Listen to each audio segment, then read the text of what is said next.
Jika mengikuti akhlak baginda Nabi, maka seharusnya tidak memfokuskan diri kepada ritual ibadah saja, sambil membiarkan kelaparan terjadi di mana-mana, ketidakadilan terjadi di mana-mana. Kalau mengikuti baginda Nabi, kita rajin menjalankan ibadah-ibadah mahdah, sembari melakukan ibadah-ibadah sosial. Al-muta'addi afdhalu ilal qasir. Bahkan dalam kasus-kasus tertentu, ibadah sosial itu dampak positifnya jauh lebih merata kepada sebanyak-banyaknya umat manusia.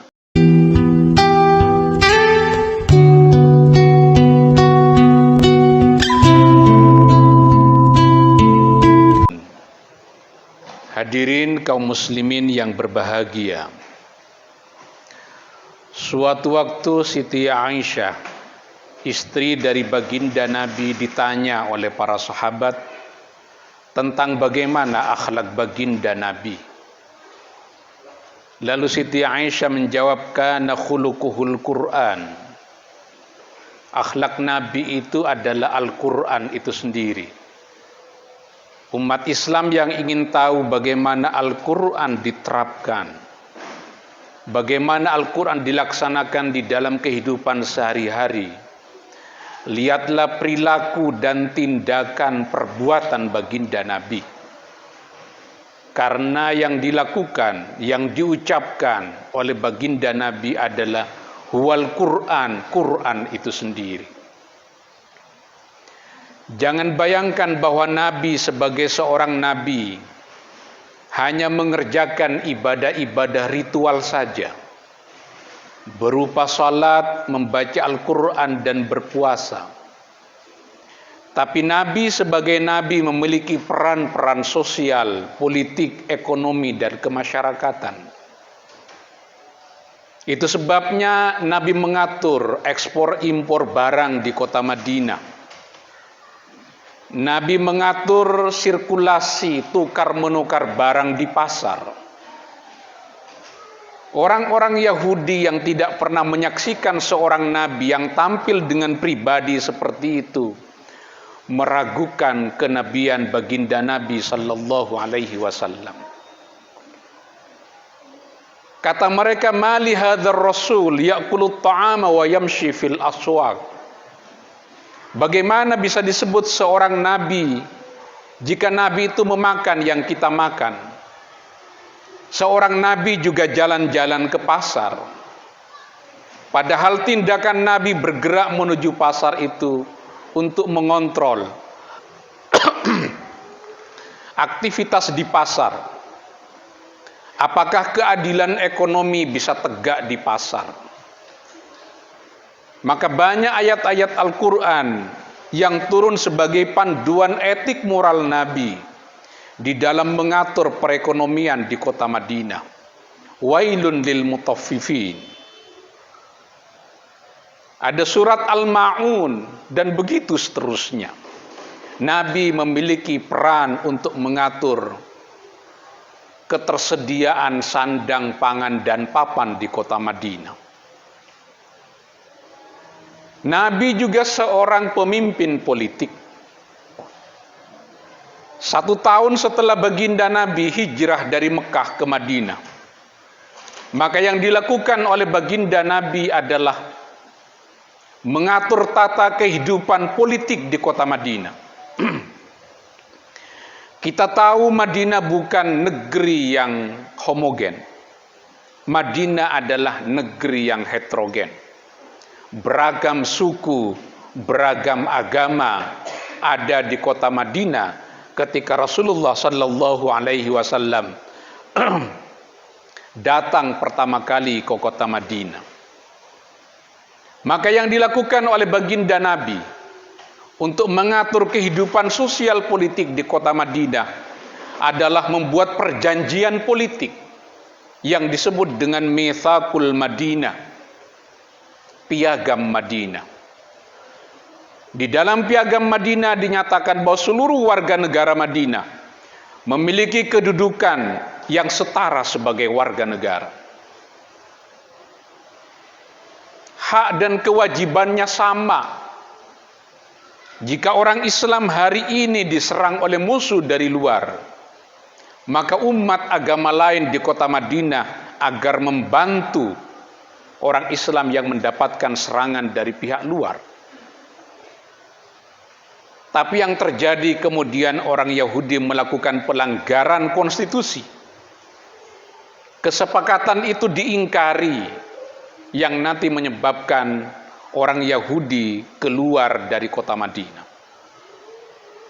Tidak kita temukan di dalam Quran kritik Al-Quran terhadap kitab Taurat. Yang ada adalah kritik Quran terhadap orang-orang Yahudi. Alih-alih Al-Quran memberikan kritik terhadap kitab Taurat, justru di dalam kitab Taurat, di dalam Al-Quran Allah menegaskan, Inna anzalna Taurata fiha hudan wa nur. Firman Allah, sesungguhnya aku menurunkan kitab Taurat. Fiha, di dalam kitab Taurat itu ada cahaya dan petunjuk. Maka kritik baginda Nabi kepada orang-orang Yahudi, karena orang Yahudi tidak tunduk dan patuh terhadap kitab Taurat yang menjadi pegangan moral mereka di dalam berkehidupan, di dalam membangun tata kehidupan dengan yang lain. Nabi sebagai pemimpin politik bekerja untuk membangun harmoni, kohesi sosial di tengah-tengah masyarakat. Tidak jarang Nabi menyelesaikan konflik-konflik yang terjadi di Madinah. Konflik antara suku Aus dan Khazraj yang sudah berlangsung selama 120 tahun bisa diselesaikan oleh baginda Nabi. Kalau begitu, Nabi punya kecakapan untuk menyelesaikan persengketaan di tengah-tengah masyarakat. Maka Nabi, kalau kita bayangkan hari ini, bukan hanya ketua MUI, Nabi juga seorang kepala negara. Nabi tidak seperti Nabi Isa yang tidak memiliki jabatan politik. Karena Nabi adalah pemimpin agama dan Nabi juga pemimpin negara. Dan satu pesan moral yang ingin ditegakkan oleh baginda Nabi, baik dalam kapasitasnya sebagai pemimpin agama ataupun sebagai pemimpin negara, menegakkan keadilan. Allah memerintahkan kepada Nabi, i'dilu huwa aqrabu littaqwa. Berbuat adillah kalian, karena keadilan itu lebih dekat kepada ketakwaan. Kata Izzuddin Ibnu Abdissalam di dalam kitab Qawaidul Ahkam fi Masalihil Anam, Ainama wujidal adlu fathamma syar'ullah. Di mana saja ada keadilan, keadilan di bidang ekonomi, keadilan di bidang politik, keadilan di bidang hukum, keadilan di bidang sosial, di mana ada keadilan, fathamma syar'ullah, maka di situ ada syariat Allah.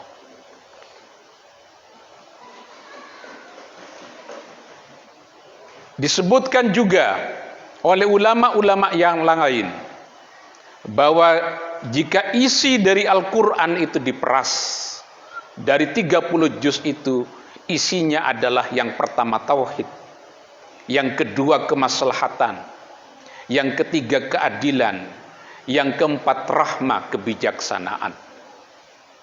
Karena itu di mana-mana umat Islam, jika mengikuti akhlak baginda Nabi, maka seharusnya tidak memfokuskan diri kepada ritual ibadah saja, sambil membiarkan kelaparan terjadi di mana-mana, ketidakadilan terjadi di mana-mana.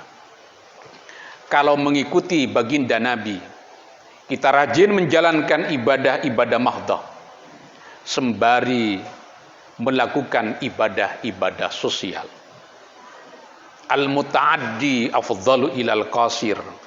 Bahkan dalam kasus-kasus tertentu, ibadah sosial itu dampak positifnya jauh lebih merata kepada sebanyak-banyaknya umat manusia.